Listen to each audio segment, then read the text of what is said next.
Let's hear for Meg Patenaude, everybody. Meg Patenaude.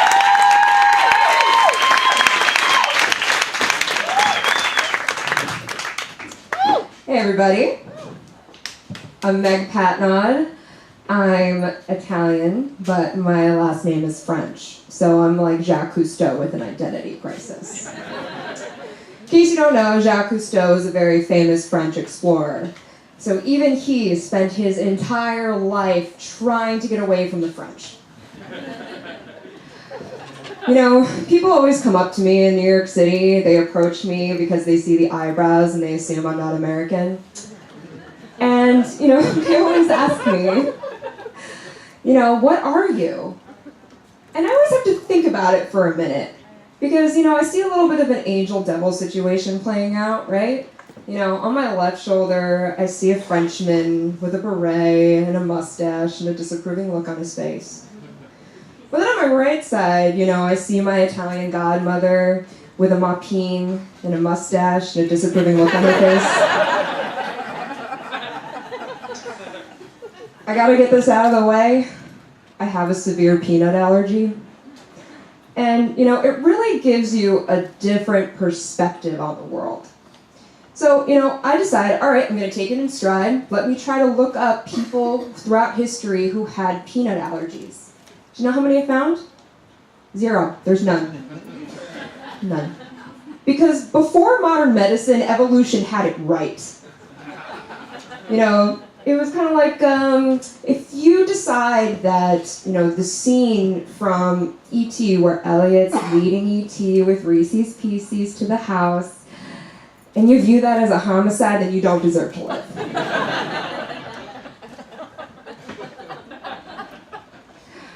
I'm almost 25. Which is awesome. Thank you. Thank you. And like every other woman in their 20s, I have some relationship issues. So I was seeing this guy, and we were about 3 weeks in, and I went to get a towel from his closet, and there were just 50 decks of playing cards in a straitjacket. And I just kept thinking, serial killer or magician, serial killer or magician. I frankly would have been much more comfortable with serial killer. You know, because magicians are like 5-year-olds, right? They interrupt normal conversation by saying like, hey, look what I can do. But they work on cruise ships. But I really got the last trick in because I made our relationship disappear. So I'm single.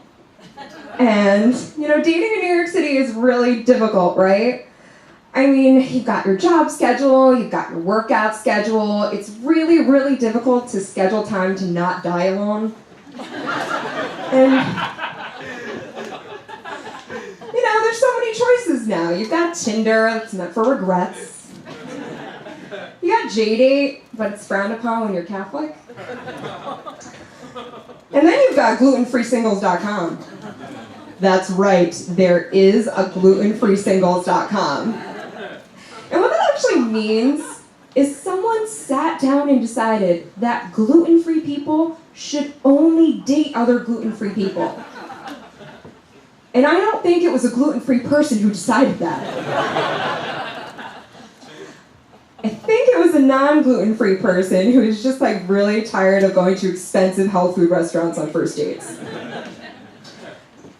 The only problem I see with like a gluten-free person dating another gluten-free person is no one wants to be the breadwinner in that relationship. It's my favorite joke. You know, I gotta say though, I really have to respect gluten-free people because they made wheat intolerance sexy. You know, ladies, we'll point at a guy and we'll be like, oh, he is so cute, and he's gluten-free. Like, no one feels that way about my intolerances, right?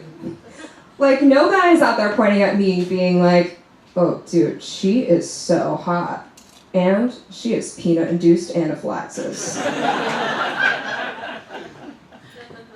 I don't understand why my anaphylaxis isn't sexy, guys. I mean, I heard men like women who make some noise, so I don't get it. I've got asthma too.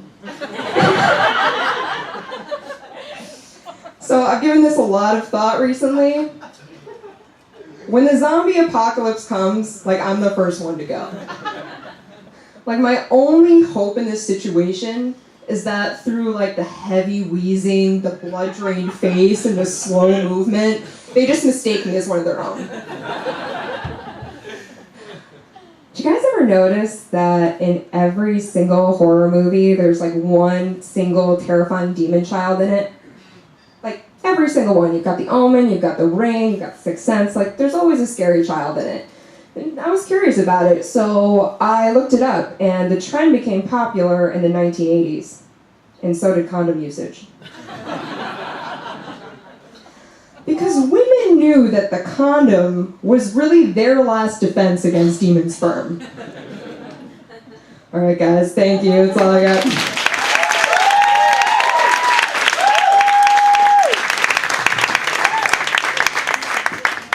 Meg Patenaude, everybody.